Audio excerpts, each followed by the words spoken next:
అభ్యాసే తెలుగు లెర్నింగ్కు స్వాగతం సుస్వాగతం. నేను మీ పెద్దింటి రామకృష్ణ చక్రవర్తి. 30వ తేదీన ముక్కోటి ఏకాదశి అనే పవిత్రమైనటువంటి పర్వదినం ఉంది. దాని గురించి మనం తెలుసుకుందాం. సూర్యుడు ఉత్తరాయణానికి మారే ముందు వచ్చే ధనుర్మాస శుద్ధ ఏకాదశిని ముక్కోటి ఏకాదశి అని అంటారు. దీన్నే వైకుంఠ ఏకాదశి అని కూడా అంటారు. సూర్యుడు ధనుస్సు రాశిలో నుండి మకర రాశిలోకి ప్రవేశించే మార్గం మధ్యలో వస్తుంది ఈ ముక్కోటి ఏకాదశి. ఈ రోజునే వైకుంఠ ద్వారాలు తెరుచుకుంటాయని వైష్ణవాలయాల్లో గల ఉత్తరద్వారం వద్ద భక్తులు తెల్లవారుజాము నుండే భగవద్ దర్శనం కోసం వేచి ఉంటారు. ఈ ఒక్క ఏకాదశి 3 కోట్ల ఏకాదశులతో సమానమైన పవిత్రత కలిగి ఉంటుందని అంటారు. క్షీరసాగర మదనం జరుగుతున్నప్పుడు ఈ రోజునే అమృతం హాలాహలం పుట్టాయని, ఆ హాలాహలాన్ని శివుడు మింగి తన కంఠంలో దాచుకున్నాడని పురాణాలు చెప్తున్నాయి.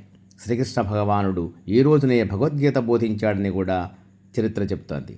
మురా అనే రాక్షసుడు ఈ ఏకాదశి రోజునే బియ్యంలో దాక్కున్నాడని, అందుకే బియ్యంతో చేసిన ఏ పదార్థం కూడా ఏకాదశి రోజు తినకూడదని అంటారు.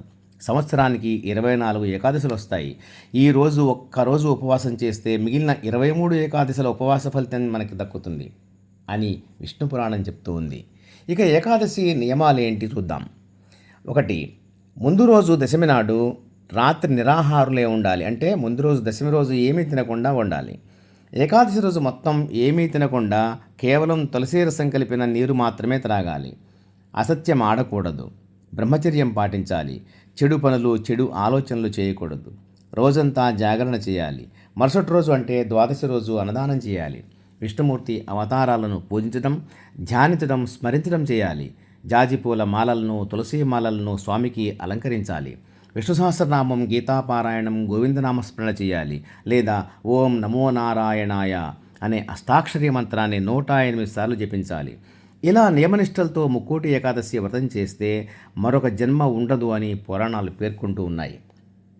వైఖానసుడు, మురాసురుడు ఈ వ్రతాన్ని ఆచరించి స్వర్గప్రాప్తిని పొందారని చరిత్ర చెబుతూ ఉంది. ఈ ఏకాదశికి పుత్రద ఏకాదశి అని కూడా అంటారు.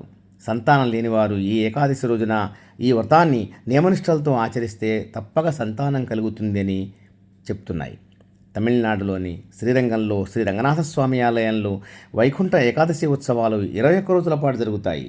ఈ ఏకాదశి రోజు రంగనాథునికి వజ్రాలు పొదిగిన వస్త్రాలు అలంకరించి ఉత్తరద్వారం గుండా 1000 స్తంభాల మండపంలో వేయించేపు చేసి భక్తులకు దర్శనభాగ్యం కల్పిస్తారు. కావున భక్తులు సాధ్యమైనంత వరకు విష్ణు ఆలయాన్ని సందర్శించండి. తిరుమల వెంకటేశ్వర స్వామి దేవాలయంలో, భద్రాచలం సీతారామచంద్ర స్వామి దేవాలయంలో, యాదగిరిగుట్ట నరసింహస్వామి దేవాలయంలో, ఇలా ఏ విష్ణు సంబంధ ఆలయంలోనైనా ఈ ఉత్తరద్వార దర్శనం అనేటువంటిది ఏర్పాటు చేస్తారు. తప్పక దర్శించాల్సినటువంటి పరమ పవిత్రమైన రోజు. ఏమాత్రం మీకు అవకాశం ఉన్నా మీ సమీపంలోని విష్ణు ఆలయాలని సందర్శించండి, సేవించండి, తరించండి. ఓం శ్రీ విష్ణవే నమః. ఓం శ్రీ సరస్వత్యై నమః. ఓం శ్రీ సాయినాథాయ నమః.